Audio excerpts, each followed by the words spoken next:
I was setting the table for dinner when Trevor said it. Mum, what happened to the Miami condo? The one worth 2.5 million. I thought I misheard him. My hands froze on the silverware. I turned to look at him. He leaned back in his chair, arms crossed, like he was waiting for a confession. Paige, his wife, sat beside him with her eyes glued to her phone, but her fingers were trembling. The kind of trembling that came from holding in something too big to carry. That was the moment the air in the room shifted. The baked chicken on the counter, the soft jazz playing from the kitchen speaker, the iced tea sweating into the glass.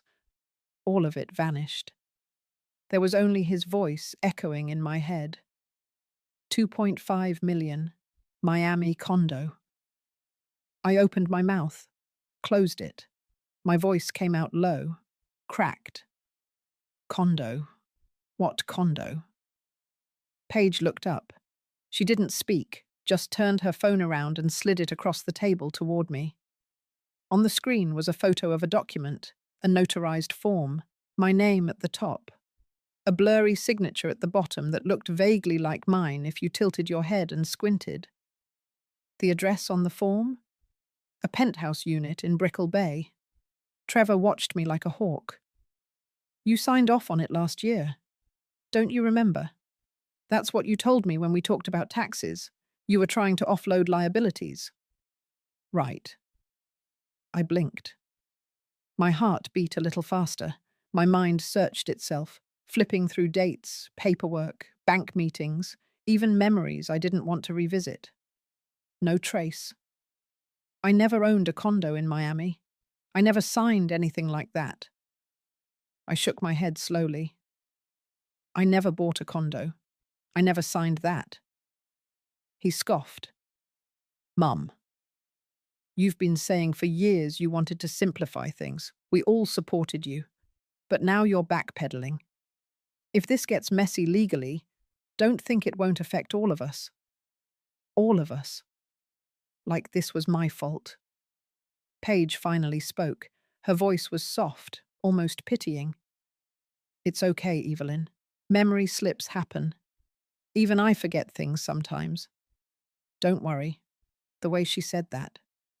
Don't worry. Like I was a child who'd misplaced her lunchbox. Not a woman who'd paid off their mortgage, put food on the table for 3 decades, and worked double shifts through chemo to make sure Trevor didn't have to drop out of college. I straightened up, looked her right in the eyes. I'm not forgetting anything. She blinked, lips parting just slightly. That shook her. Good. Trevor didn't back off. He pulled out another paper, this one in a red folder. This is a verification letter from the mortgage company. You used the condo as leverage to secure a financial vehicle for estate restructuring. You signed here. And here. He pointed. We just need you to finalize this last acknowledgement form. That way everything's clean before next quarter. He handed me a pen. My hand stayed in my lap. I didn't sign that. I didn't buy that property. I didn't restructure anything. His voice dropped. So did the mask. This isn't a joke. We're trying to help you clean up your finances before you lose the ability to handle them on your own.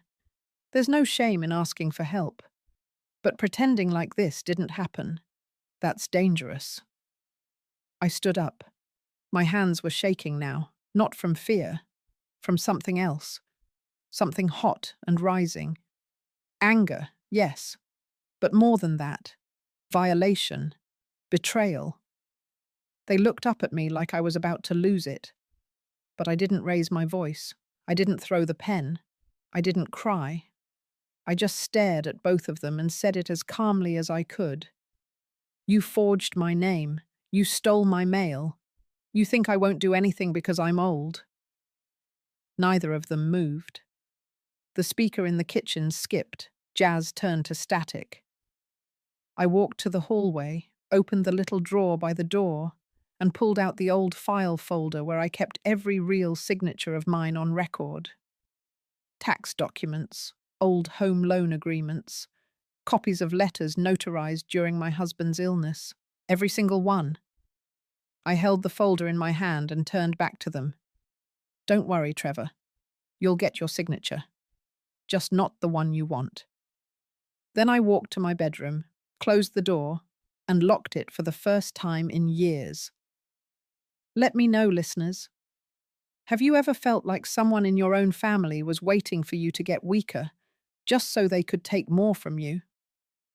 Leave a comment, because what they didn't know is that I was about to show them just how strong I still was. The next morning, I found an envelope stuffed under my front door. No stamp, no return address, just my name in bold black ink across the front.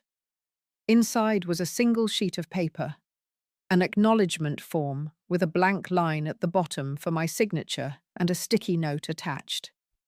It read, "Let's make this simple." I didn't call them. I didn't respond. By noon, Trevor came over unannounced, let himself in like he always used to. He didn't bother knocking, just walked into the kitchen and started talking like he lived there. Said the paperwork was overdue. Said delays would raise red flags with the mortgage company. Said he was only trying to smooth the process before tax season rolled around again. Then he smiled. That kind of smile people use when they're done pretending to be nice. He told me he had already spoken to an estate attorney on my behalf. Said he had taken the liberty of sharing my documents to protect me from future confusion. I stared at him. He handed me a red folder. Said it contained all my updated assets, including the Miami condo, with valuation documents and projected appreciation over the next 5 years.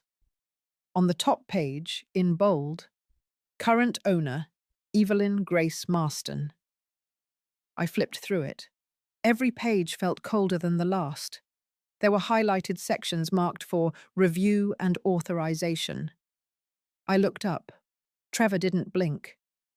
I asked when he added my name to this property. He said nothing at first, then muttered that it was handled discreetly as a tax maneuver. I told him I never bought that condo, never visited it, never even saw it in a brochure. He shrugged, said the deed had my name on it now and that trying to reverse anything would cost both of us a lot of time and trouble. Then he told me that resisting this would make me look unstable in front of legal counsel, that it would delay their upcoming refinance and maybe even trigger a formal review of my capacity to manage my own affairs. He closed the folder gently. I knew what that was. A threat wrapped in concern.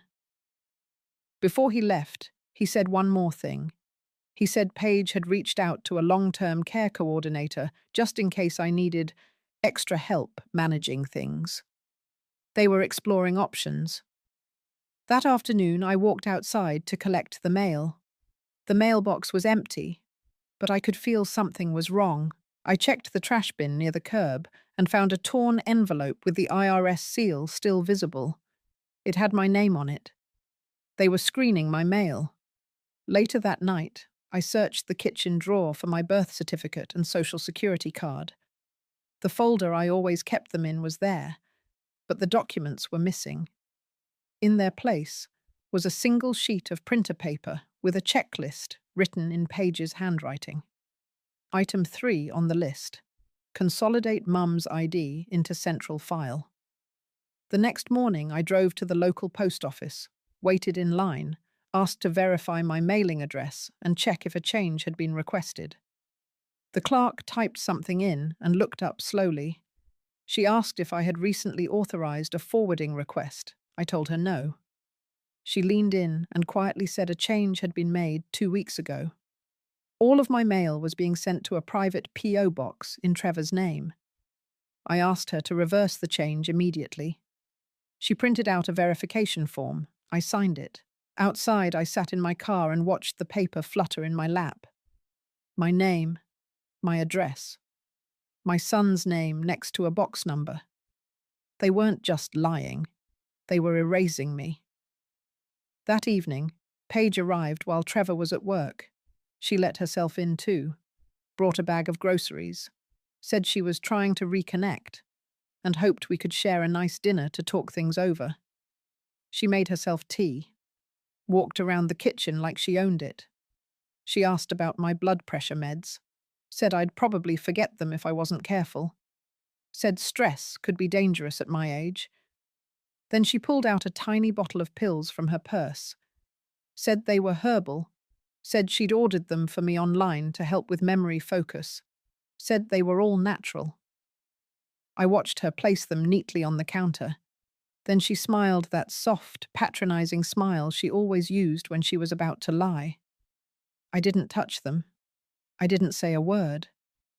I let her finish making her tea, let her clean up the kitchen, let her lock the front door behind herself when she left. Then I picked up the bottle. I looked it up. The pills were real, but they weren't harmless. They were flagged for memory alteration side effects in patients over 65. That night, I sat at the edge of my bed and looked at the only photograph I kept on the nightstand, the one of Trevor as a boy, 7 years old, grinning, holding a kite I'd helped him make for the school fair. Then I opened my laptop, and I started a new folder. I named it Evidence. By the end of the week, I had 17 files in it. They wanted to paint me as forgetful. I would make sure the only thing I ever forgot was how much I once loved them. By the end of that week, I stopped pretending things might settle down on their own. On Friday morning, a white SUV pulled into my driveway just before 8. I watched from the living room window. Paige stepped out with a clipboard in one hand and a tall man in a navy windbreaker trailing behind her. He didn't look like a friend. He didn't smile. They didn't knock. They stood on the porch, talking for a few minutes, then slipped a folded brochure between the doorframe and the screen. When they drove off, I opened it. The cover read, Transition Care and Property Support for Seniors. Inside were bullet points. Assistance with document review. Housing transfer support. Medical guardian referrals. All underlined. At the bottom was a sticky note. This time, no cute handwriting. Just 3 words in block capital letters. We are ready. They were escalating. I wasn't scared. Not anymore. I was angry. A cold, focused kind of angry that doesn't shake your hands or cloud your judgment. The kind that builds in silence. The kind that waits for the right time to strike. That night, I searched every drawer, every cabinet, every folder in the house. My original deed to the Tampa home was missing. So was the notarized agreement from when I refinanced 10 years ago. My tax records, untouched for decades, had pages removed. Paige had labeled the drawer last month as too messy. Let me organize for you. They had been preparing this for a long time. I didn't sleep. I made coffee at 2 in the morning, sat at the dining table, and wrote out everything I remembered. Dates, conversations, phone numbers, names. I wrote it on paper, not on a computer. I didn't want anything digital they could erase. By 6, I had 8 pages of timeline and a full list of documents missing. At 9, I drove to the property office for Hillsborough County and requested a full search on properties under my name. The woman behind the counter printed a list. There were 3. My current home, a condo unit in Miami under Evelyn Grace Marston, registered 6 months ago, and a small duplex in Fort Lauderdale, marked as a rental asset under my name. I had never seen the third one before in my life. I circled the line, asked her when it was registered. She said April. She glanced at me as she handed the paper over. Her face didn't say pity. It said something closer to concern. She leaned forward and lowered her voice. Said there had been a string of issues like this lately. Said I wasn't the first person to come in asking about properties that didn't feel familiar. I thanked her, walked out, and sat in my car with the paper in my lap. That was when the fear started to crawl in, quiet, not loud, not like a scream, more like a quiet click, the sound of a lock sliding into place behind you. I took a breath, held it, and let it out slow. Then I called a locksmith, told him I needed every lock in the house changed that afternoon. He showed up by 4. By 5, I had new keys, a reinforced deadbolt, and a camera doorbell installed. The next morning, I left the porch light off, sat at the kitchen window with the blinds cracked open, watched as Paige walked up the driveway at exactly 10:15, holding a brown grocery bag. Her routine was always perfect. She smiled at the camera, knocked once, then reached into her purse and tried the old key. It didn't work. She stood there for a moment, then knocked again, harder, then tried the key again. I didn't move. I didn't open the door. She finally slid the grocery bag onto the porch bench and walked back to her car. Inside the bag was a plastic container of soup, a bottle of water, and a typed note printed on thick paper. "Please eat something. You've been under stress. We love you. Let us help." Under the soup, hidden between folded napkins, was another envelope. Inside was a draft agreement for medical guardianship.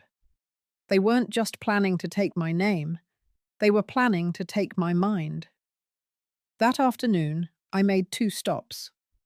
First, to the main branch of my credit union, I asked to meet with a fraud prevention officer. I showed her the property records, the guardianship form, the list of missing mail. I spoke slowly, clearly, not angry, not scattered, just calm. She listened, took notes, and then asked for permission to flag my account for any activity from Trevor or Paige. I signed on the spot. Second, I drove to the office of my old friend Maureen, who'd retired from being a real estate agent 2 years ago. We hadn't spoken in months, but when I explained what was happening, she invited me in, closed the door, and pulled out her laptop. She searched the Miami condo address. It had been listed for rental on and off for 5 months. Short-term leases, different names every time. Photos of the unit had Paige in the background, in one of them, adjusting a vase. I downloaded every listing page. She ran the Fort Lauderdale address. Same story. Short-term rentals, digital trail left carelessly behind. I had proof. That evening, I started organizing the files. The fake guardianship form, the photos of Paige at the condo, the change of address confirmation from the post office, the new property list, the rental ads, and one photo of Trevor on his LinkedIn profile, next to a caption that read, "Real estate consultant with expertise in family estate leverage strategies." They were done playing quiet. So was I. And if they thought I was about to sit back and let them turn me into a signature on a form, they'd forgotten who raised them. The morning I started laying the real groundwork, I didn't bother brushing my hair. I tied it up, pulled on an old denim jacket, and slipped a small flash drive into my coat pocket. It held every file I'd gathered so far. I wasn't going to my lawyer. I wasn't going to the police. Not yet. I was going to the building where all of this started, the condo in Miami. I booked a same-day flight, 2 hours in the air, and I was in a cab heading toward Brickell Bay. I hadn't been to that part of the city in years. It looked newer, shinier, but under the clean glass and polished sidewalks, it had the same smell, a kind of heat that never left your skin. When I arrived, the front desk staff didn't blink when I gave my name. They smiled, checked their system, and handed me a guest badge. That told me everything. They had me listed as an owner. I took the elevator up to the 24th floor. The hallway smelled like lemon cleaner and hotel sheets. I walked to the unit number that matched the address on the paperwork and stood in front of the door. My own name was taped to the box above the buzzer. The door opened before I knocked. A man in khakis and a linen shirt blinked at me. He looked like he had just come back from the pool. He said the cleaning lady told him someone was coming to do a walkthrough. He invited me in. I didn't correct him. The place was staged. Not heavily, but enough to look lived in. Throw pillows arranged, wine glasses on the counter, a folded towel on the edge of the bed. He chatted casually, said he was from Colorado, rented the unit online, said he loved the view, asked if he could extend his stay next month. I told him I'd check the schedule. As soon as he stepped into the bedroom to take a call, I walked to the kitchen counter and opened the drawer beneath the sink. A white folder. Inside, printed check-in forms, cleaning invoices, and a laminated welcome sheet. At the bottom, under a paperclip, I found it. A photocopy of a rental agreement signed by Paige Marston. Not Evelyn. Paige. There it was. Her real handwriting, her name, her email address, and a copy of her ID scanned onto the page. I took a photo of it with my phone. Then I thanked the man for his time, said I'd reach out soon, and left. Downstairs, I asked the concierge to confirm the registered owner of Unit 2411. She checked her system, read out my name, Evelyn Grace Marston. I asked if there was any recent maintenance request. She said yes, 2 weeks ago, submitted by a Trevor Marston. I nodded, thanked her, then walked back out into the heat, pulled out my phone, and called Maureen. She answered on the second ring.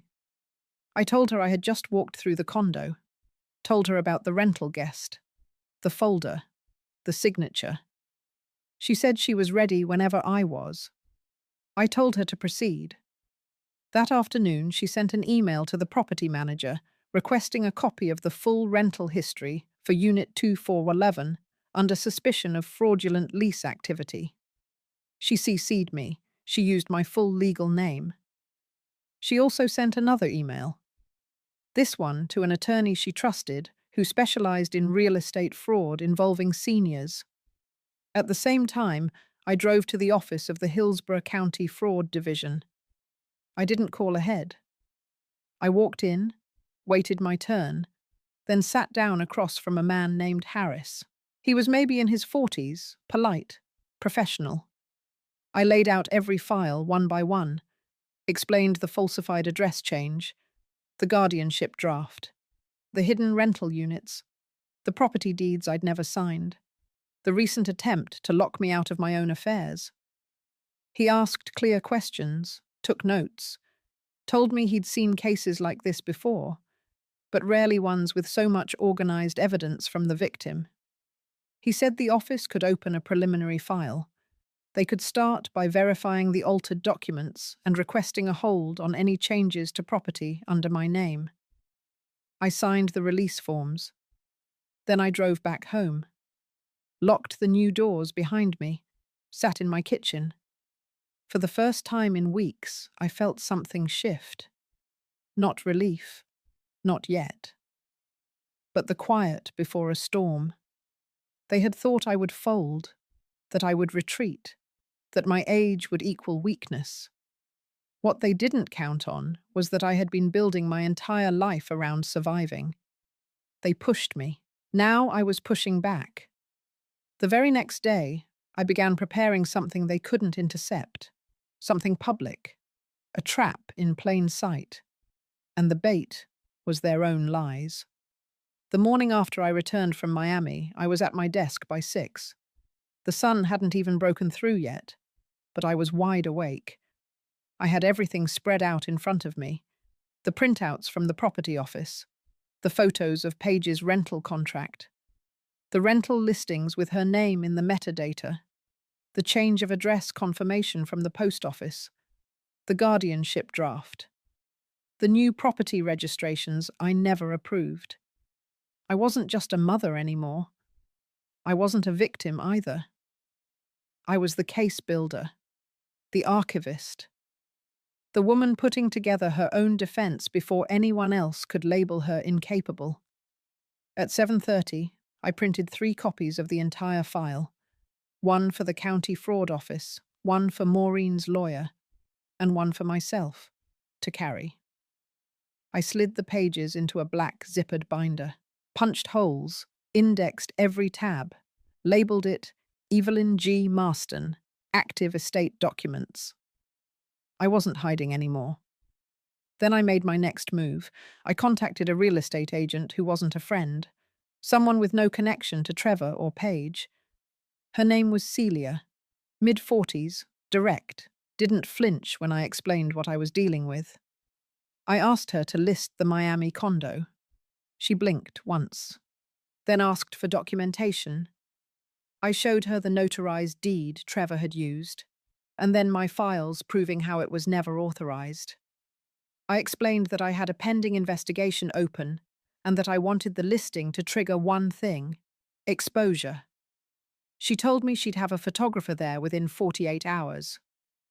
While she was setting that up, I requested something more discreet, a simple open house flyer. I wanted it shared in certain circles. Professional investors, local brokers, people who would come with phones in hand and questions ready, not to buy, to witness. By that weekend, the listing was live.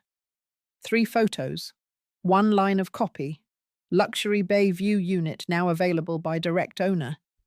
Inquiries welcome at showing. The first messages rolled in within hours.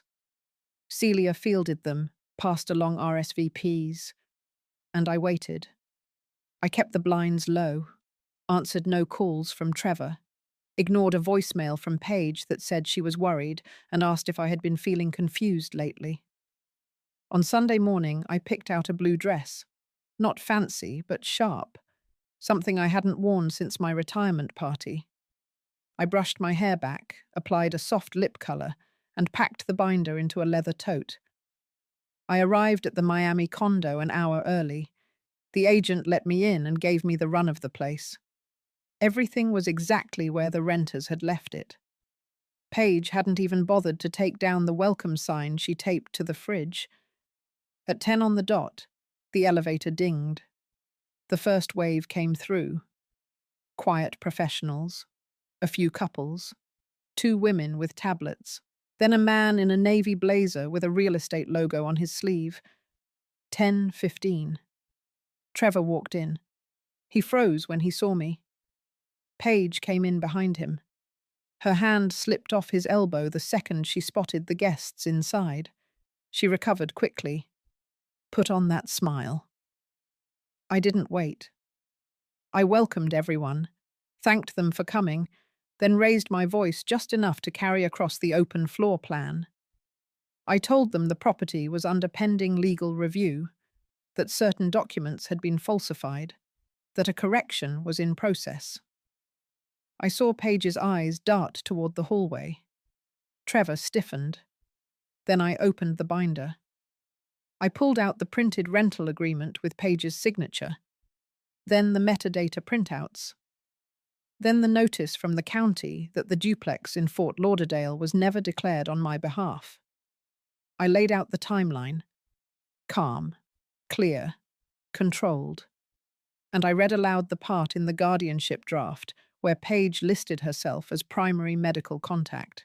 No one interrupted, no one moved. Then I turned to Trevor. I told him I had filed a formal complaint with the county, that a fraud investigator had flagged activity under his name, that any move he made from this point forward would be seen as tampering with an active investigation. He opened his mouth, closed it. Paige's smile cracked for the first time in weeks. Then the twist came. From the elevator, a new face stepped in. A woman in a grey suit, hair tied back, badge at her waist. She introduced herself as a representative from the Florida Elder Protection Task Unit, said she had received a formal request for a site visit tied to ongoing fraud claims involving the listed property. Trevor's face went white. Paige took a step back. The woman turned to me, asked for verification. I handed her the binder. She flipped to the index, looked up, nodded. Then she turned to the crowd. calmly stated that this was no longer a showing, but an active investigation zone. She advised the guests to exit and encouraged any witnesses with questions to reach out to her department. And just like that, the open house became an open file. Trevor tried to say it was all a mistake, that things had gotten mixed up, that I had misunderstood the forms. The woman didn't even blink. She said quietly that the state took advantage of seniors very seriously. Then she asked Paige if she had anything to declare before the unit was locked for inspection. Paige turned toward the kitchen, said nothing. The officer handed me a new document to sign. It temporarily froze any rental activity under the unit and blocked external party access pending full review. I signed it. Trevor and Paige were told to leave. They didn't argue. And as they stepped out, I watched Trevor glance over his shoulder one last time. Not angry, not shocked, just small. And I knew he finally understood. The woman he thought was slipping was building a wall around him the entire time, and now it was closing in. 2 days after the open house turned into a fraud investigation, the air around my name changed. My phone didn't ring. No messages from Trevor. Not a single email from Paige. Silence, where there used to be pressure. That wasn't peace. That was calculation. They were regrouping, which meant it was time for me to move again. I contacted Maureen's attorney, the one handling real estate elder fraud. Her name was Denise Tran, sharp as glass and quiet as a sniper. She reviewed my binder in less than an hour and asked for digital access to the files. I gave her everything. Denise said she would submit a motion to freeze all property actions related to my name in both Hillsborough and Miami-Dade counties. That included the Tampa house, the Miami condo, and the mystery duplex in Fort Lauderdale. She explained that while the legal wheels turn slowly, a paper freeze would send a message fast. She also flagged something else. She found that the original deed for the Tampa house had been requested from records 3 weeks ago. Not by me, not by my lawyer, but by a notary service working with a company that specialized in elder estate restructuring. She traced the service to a man named Alex Roman, initials AR. That was the same signature on the so-called notarized document for the condo sale. Denise raised one eyebrow when she said it. We both knew what that meant. Trevor had used a personal connection to falsify notarization. I asked her to dig further. She said she already started. The next day, I returned home and opened the mailbox to find a formal letter from a local care facility. Inside, a brochure and a welcome note. The message was polite but firm. My pre-admittance packet was enclosed. A room had been tentatively secured. I hadn't asked for it. I called the number listed at the bottom. The woman on the other end confirmed a family member had submitted my application with basic health information, recent prescription history, and a copy of my ID. She asked if I still intended to check in next week. I told her I had no idea what she was talking about. She apologized, said it was common, said sometimes kids try to plan ahead. I hung up. I stood in my living room and stared at the dining chair where Trevor used to sit when he was 10. Used to laugh with his mouth full, track mud across the floor, tell me he loved me without blinking. Now he was trying to tuck me away like a file he didn't want to deal with. I walked into my bedroom, opened the dresser, and pulled out a small fireproof lockbox. Inside were the last few original papers I had left untouched. My marriage license, my husband's military burial certificate, a letter from the VA regarding my benefits, and one yellowed envelope from a lawyer in Ocala. It was the updated will I had signed after my husband died. I pulled it out, read the names. Trevor listed as executor. Everything else, split quietly between him and a few charities I had worked with. It no longer felt right. That afternoon, I made an appointment with Denise to update the will. I removed Trevor as executor. I assigned Denise's office to manage all estate matters if anything ever happened to me.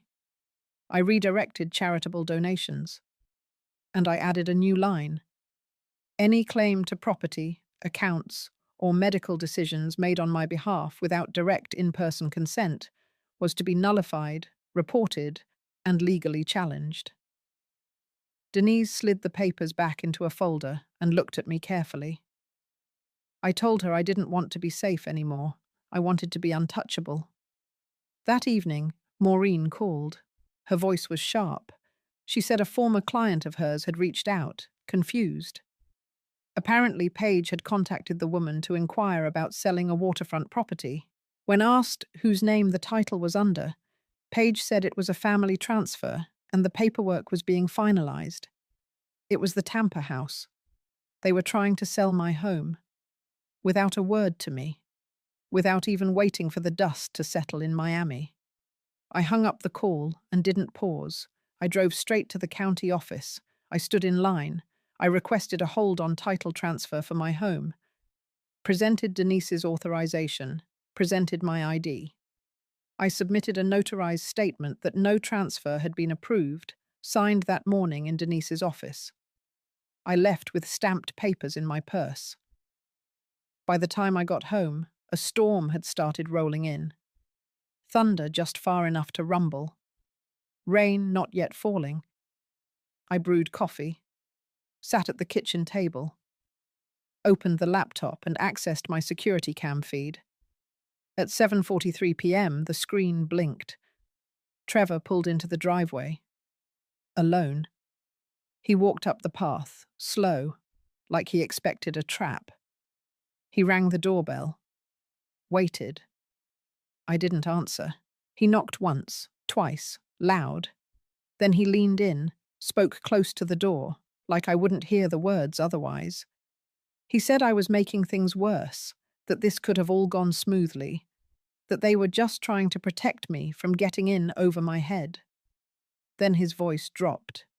He said if I didn't cooperate, I would end up alone, broke, and declared unfit. I watched him walk back to his car.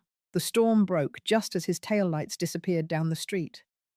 Rain hit the windows like coins. I sat in silence, heart steady. They thought they were closing in, but the circle was mine now.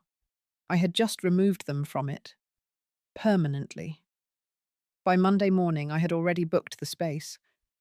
It was a clean, neutral conference room inside the local community centre, the kind with beige walls, folding chairs, and a podium that smelled faintly of lemon polish.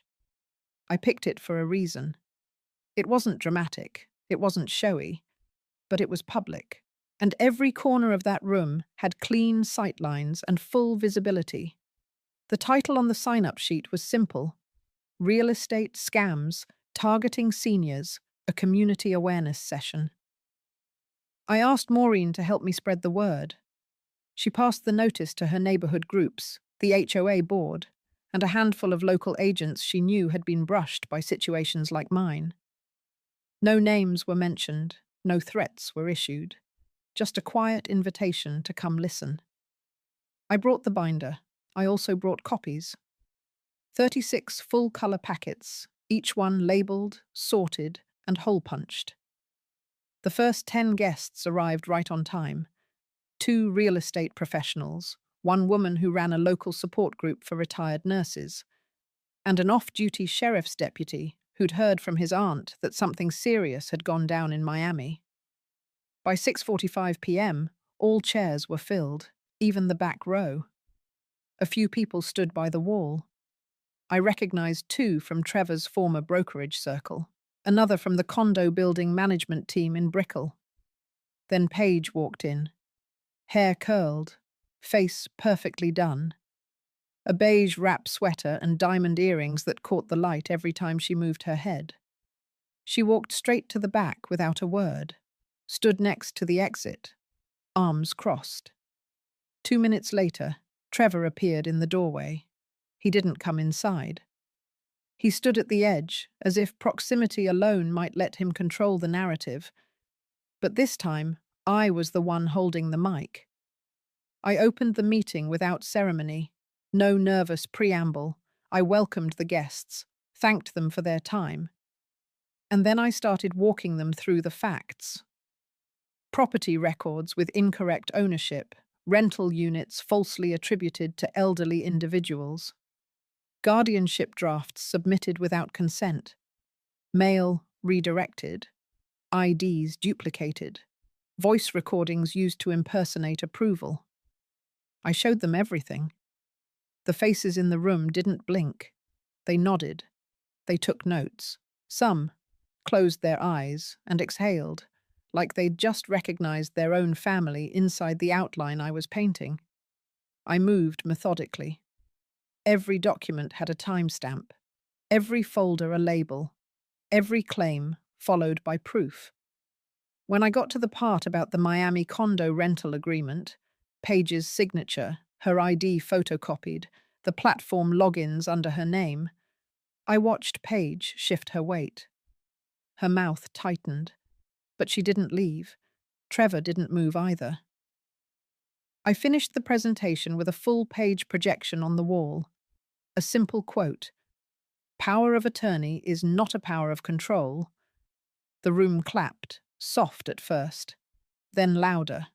Not for me, but for the truth, for someone finally naming it in public.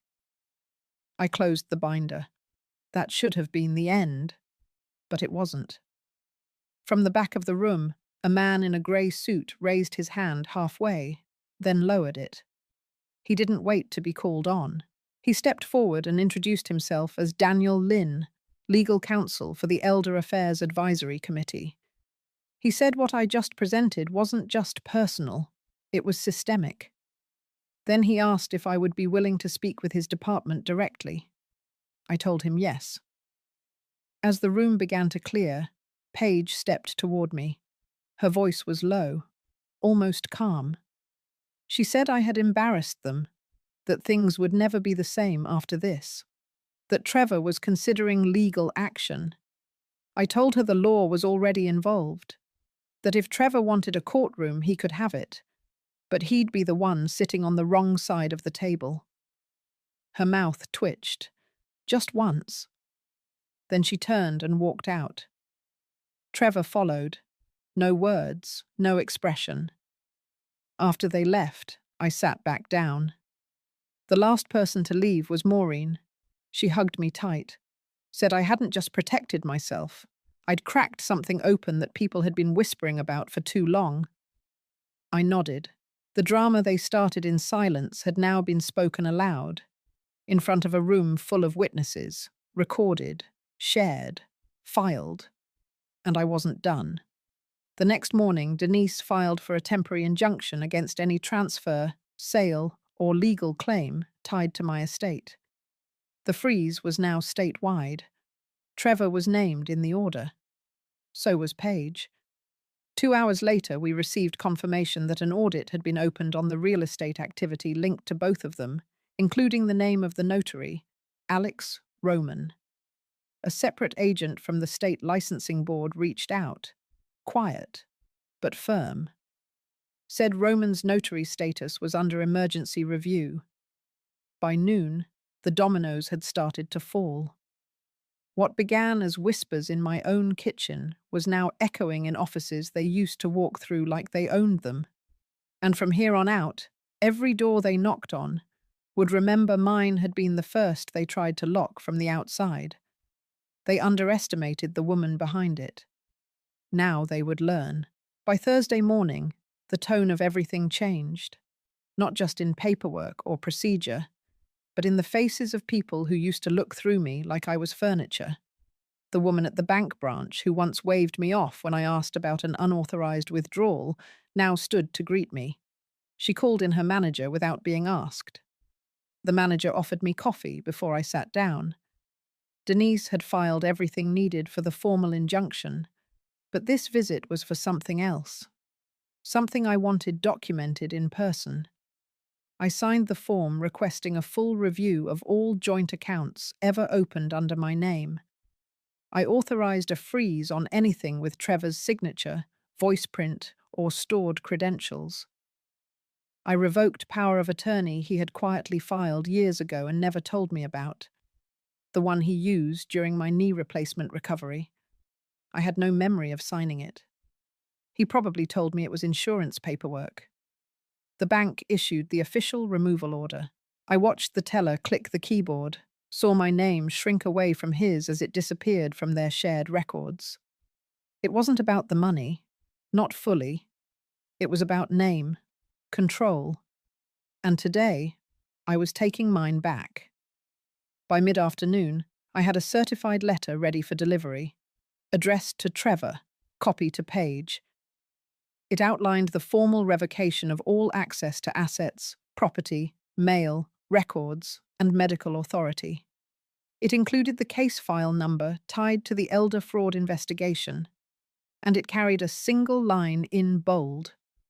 All future contact must proceed through legal counsel. There would be no more visits, no more dropped-off soup, no more soft-spoken manipulations wrapped in grocery bags. Around 5, the phone rang. I let it go to voicemail. Trevor's voice cracked on the recording. He said he didn't know how things got to this point. He said he never meant for me to feel betrayed. He said this could still be fixed if we just talked like a family. He used every word except the ones that mattered. He never said sorry. He never said guilty. He never said he was the one who started this. I deleted the message.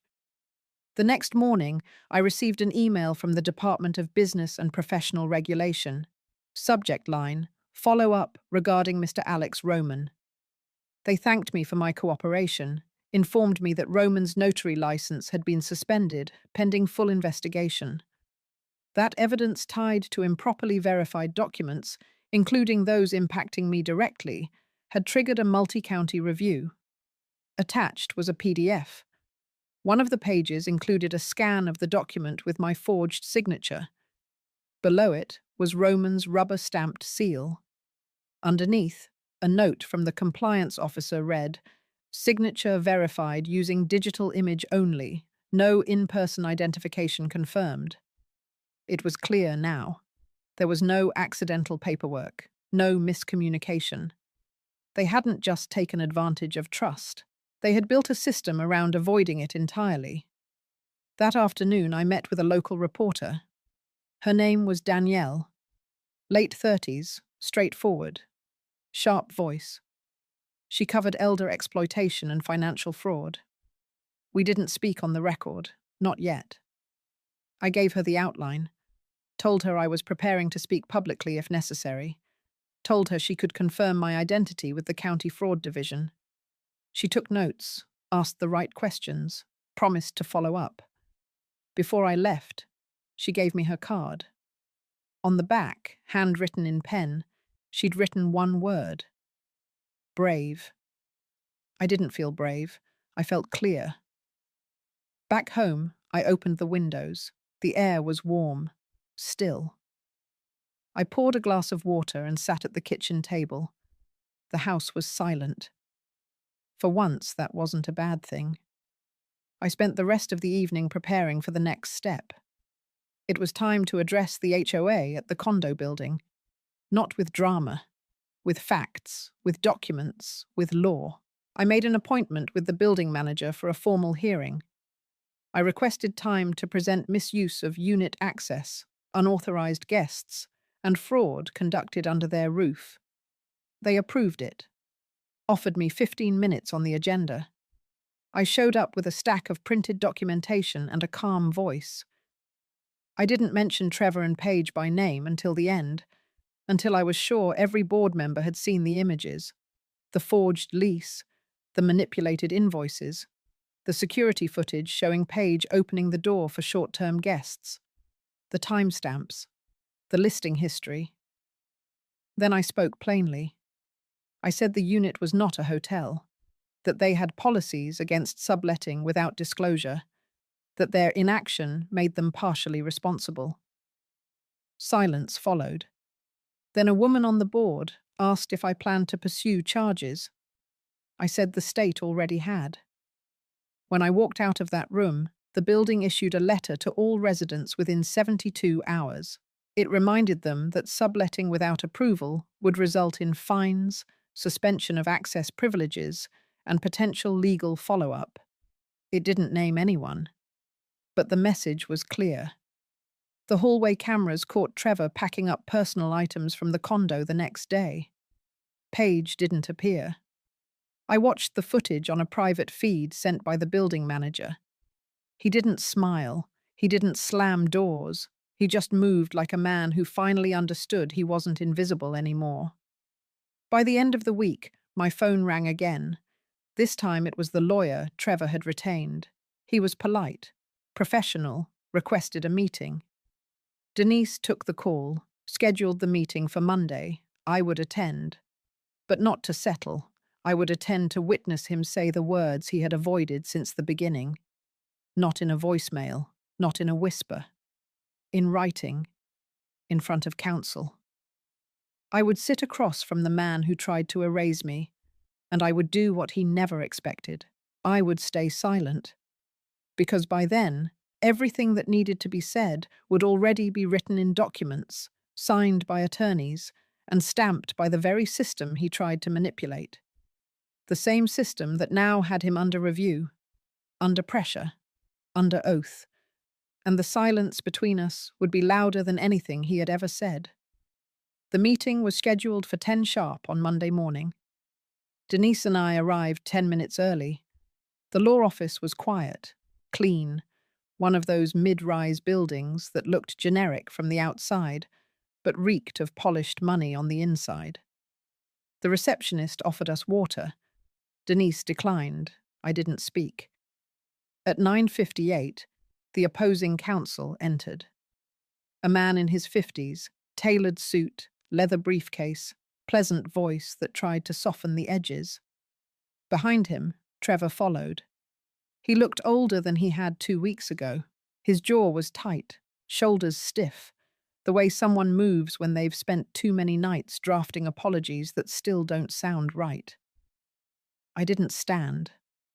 I didn't smile. He didn't look me in the eye. We were directed to a private conference room, long table, 4 chairs, no coffee, no distractions.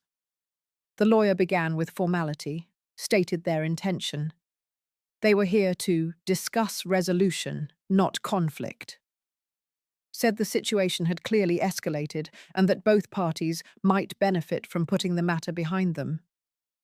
Denise let him talk. She didn't interrupt. When he finished, she opened her folder, pulled out a printed copy of the fraud report, the rental documents, the notary complaint, and the injunction order. She laid them out, one by one, forming a line between us and them. She spoke in a steady tone. She reminded him that my assets had been tampered with, my signature falsified, my accounts infiltrated, and my independence compromised. She outlined the legal exposure both Trevor and Paige were facing, not hypotheticals, but charges already under preliminary review. Then she made it clear. This was not a negotiation. This was a formal reading of boundaries. Trevor's lawyer adjusted his tie, reached for his briefcase, pulled out a pre-drafted letter and slid it across the table. It was a written apology, not notarized, not framed, just plain white paper. The words were neat, rehearsed, an acknowledgement of overreach, of poor judgment, of misinterpretation of consent. Nowhere did the letter admit guilt. It danced carefully around the truth, placing blame on misunderstanding and miscommunication. I didn't touch it. Denise slid it back across the table. She said it lacked the most important thing: accountability.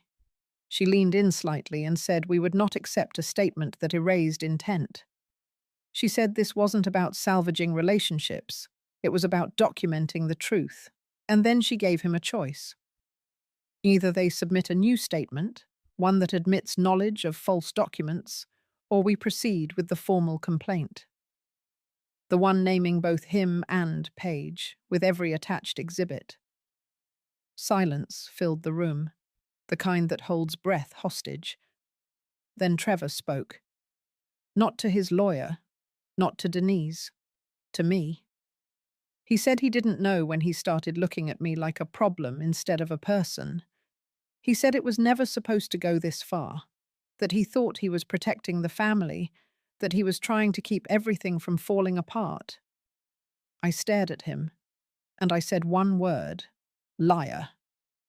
The room shifted. His lawyer tried to jump in. Denise held up her hand. I didn't raise my voice. I didn't flinch. I just kept going. I told Trevor that protecting someone never looks like hiding mail, forging documents, staging a slow erasure of autonomy.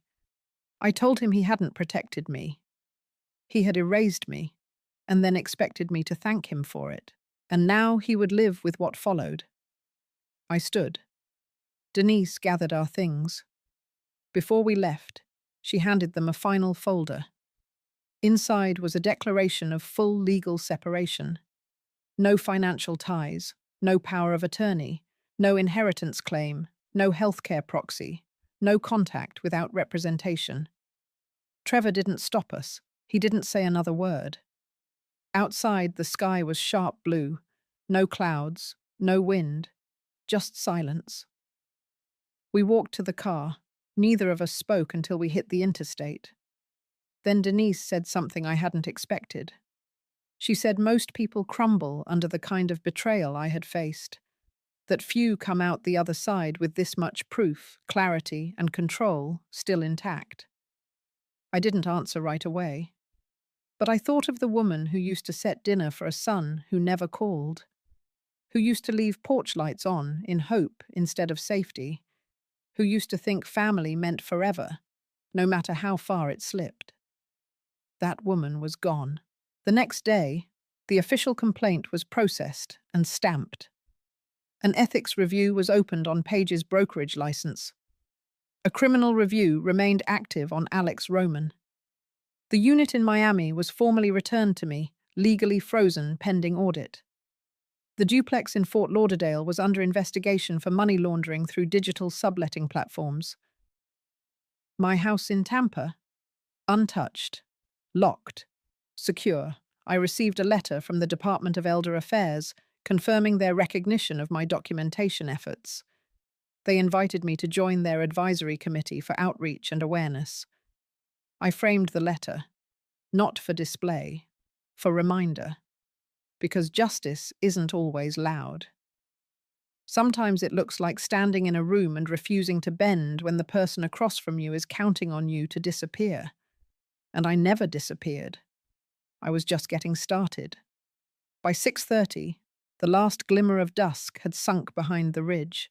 The town lights blinked on, one by one, in the valley below, casting long shadows across the highland property. Evelyn sat at the head of the table in the private dining room of McAllister and Rowe, a wood-panelled, invitation-only restaurant reserved for long-time members of the Historical Preservation Board. Every element in the room was deliberate. The fireplace was lit. Her favourite silver candlesticks flanked a modest bouquet of white anemones and magnolia leaves. Across from her sat McClellan Ward, calm, poised, with that faint expression of a man who had already done the math and found it amusing. To Evelyn's right, the attorney, Audrey Whitfield, reviewed the stack of signed documents in a discreet black folio. Then came the footsteps. Brendan's voice echoed first, loud, casual, a little too self-assured. He entered with Kayla draped on his arm, both of them dressed like they had something to celebrate. They brought their own wine. Kayla placed it on the table without asking. Brendan clapped his hands once and declared that he hoped there would be dessert. Evelyn didn't flinch. She folded her napkin once across her lap. Then, very softly, she said dinner would not be necessary tonight. The silence that followed was brief but brutal. Brendan chuckled. Maybe he thought it was a joke. Maybe he truly believed she'd prepared all of this just to hand him a silver platter.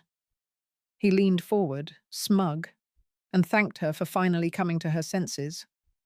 said he had already picked out a contractor to renovate the ranch entrance and a consultant for a short-term rental business targeting film crews. Evelyn looked at Audrey, who reached into the folio and slid 3 documents onto the table. One for Brendan, one for Kayla, one for the press, she said. That would be released in 24 hours. The first page was Evelyn's revised trust declaration. The second was the dissolution of all prior estate plans involving the Whitaker Ranch as an inheritable asset.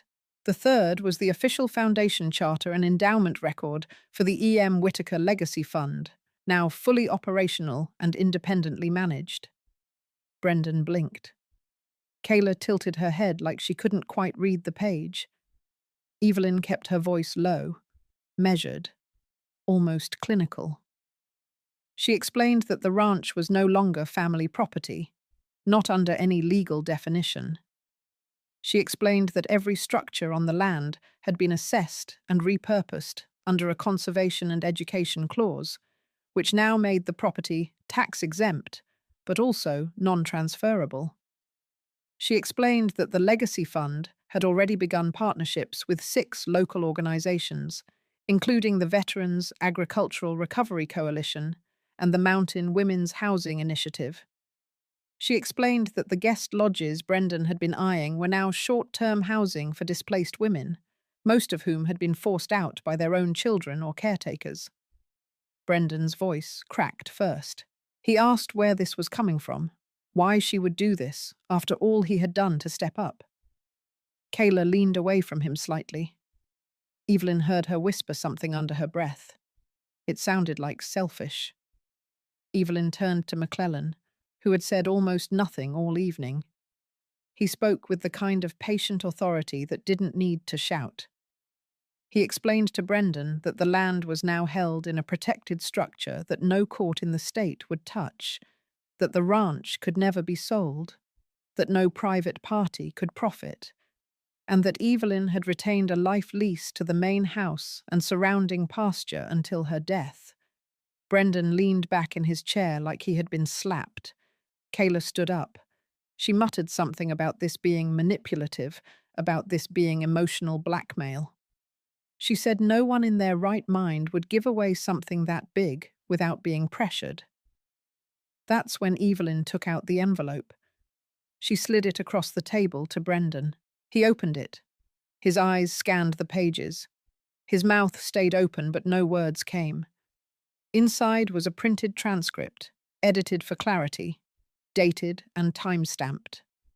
A full copy had already been sent to Evelyn's counsel and notarized as part of her declaration package. It was the recording from the office, the one from that rainy Thursday. His voice calling her a placeholder. Her son's voice saying she was only useful if she stayed quiet. Her son's voice laughing at the notion of gratitude. Audrey tapped the table gently, explained that the content had not been released publicly yet, that this wasn't about revenge, that it was about clarity. Kayla didn't say another word. She grabbed her purse and stormed out. Brendan sat perfectly still. The candlelight flickered across his face. His knuckles were white. Evelyn finally stood. She didn't yell. She didn't even raise her voice. She said he could visit the ranch if he wished, but only during visitor hours. She said she hoped he would come, not as a son hoping for a title, but as a man willing to understand why legacy meant more than ownership. McClellan offered to drive her home. Brendan didn't move. He just stared at the table. Outside, the cold had deepened. The stars stretched in every direction, unbroken by noise. Evelyn looked out the window as they pulled away from the restaurant. The silhouette of the mountain range stood tall in the distance. Her late husband once told her that land is only as sacred as the way it's treated. Tonight, she had finally understood what that meant. By the time I pulled into the Crestwood Hall parking lot, the sky had turned that familiar kind of grey that made the building's polished windows feel colder than they were. Inside, I could already see people gathering through the glass, The banner above the door read, Marston Family Foundation Community Banquet, in thick gold lettering. It should have said Evelyn's farewell, or better yet, her finale. I stepped out of the car, straightened my navy blazer, and looked at the flash drive in my hand one last time. I had labelled it in my handwriting. Quietly, clearly, truth. Inside, the hall buzzed with soft jazz, clinking glasses, and the artificial warmth of obligatory small talk. Tables were dressed in white linen, name cards precisely arranged. Everyone I had ever helped over the years was there. Women from the Domestic Resilience Program, volunteers from the Pantry Initiative, the librarian who had written me that thank you letter last fall, even the mayor, who owed me more favours than he liked to admit. At the front of the room, Brendan was in his usual posture, charming, upright, overly rehearsed. Kayla stood beside him in a burgundy dress that fit the part she had assigned herself. Co-director, heir apparent. She gave a practiced smile to a group of donors and tilted her head like she had done this 100 times. Maybe in her mind, she had. I walked past them without a word and made my way to the far end of the room, where a podium and projector had been set up. A volunteer from the youth program greeted me and gestured toward the reserved row of seats marked for the board. I gave her a polite nod. She had no idea what kind of night this would become. When it was Brendan's turn to speak, he stood tall, brimming with confidence, and began thanking the crowd for their ongoing support. He made sure to mention his efforts, his vision, and how proud he was to be continuing the legacy of the woman who had made all this possible. Me. My name was said with the same hollow sincerity someone might use to thank a stranger for holding the door. I listened, face still, hands folded, letting the weight of each lie stack like bricks. He talked of expansion, new hires, a bold new vision, a future in which he and Kayla would lead the foundation forward with, in his words, renewed energy. Then came the moment he had so obviously rehearsed. He paused and turned toward me, inviting me to the stage for a surprise announcement. The crowd applauded, confused but curious. I stood slowly, walked toward the podium, and for a brief moment let the silence speak louder than Brendan's performance. I took the microphone. No shaking hands. No script. Just years of restraint finally sharpening into purpose. I thanked everyone for being there. I spoke of legacy, community, and the power of women reclaiming their stories. And then I turned toward the screen. One click. The projector flared to life. What followed wasn't a sentimental slideshow. It was the first of several scanned legal documents showing Brendan's attempt to reassign foundation assets to a private LLC under his control. The second showed forged letters with my forged signature. The third, bank records, dates, transfers, signatures. Gasps filled the room like a gust of wind. I didn't have to raise my voice. I only had to show the truth. Brendan's smile collapsed in real time. Kayla froze, gripping her wineglass so tightly I could see her knuckles turn white. I could feel their world beginning to tilt, and I stood steady, exactly where I was meant to be.